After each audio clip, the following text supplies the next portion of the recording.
Hey guys, in this video I'll show you how to change plan on Runna. Now, the first thing I want you to do is just launch the Runna app, and then here at the bottom panel, click on plan. Okay, now if I scroll down here, you can see this is my current plan.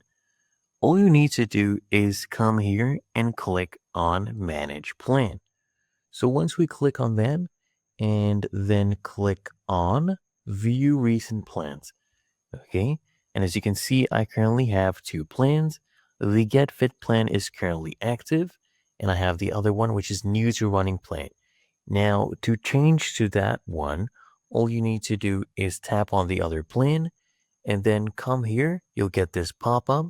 Just go ahead and click on a confirm change. And this is the plan that will show up when we open our app. Okay, and as you can see, the plan has been changed, and it's really that easy and simple. That is how you change plan on Runner.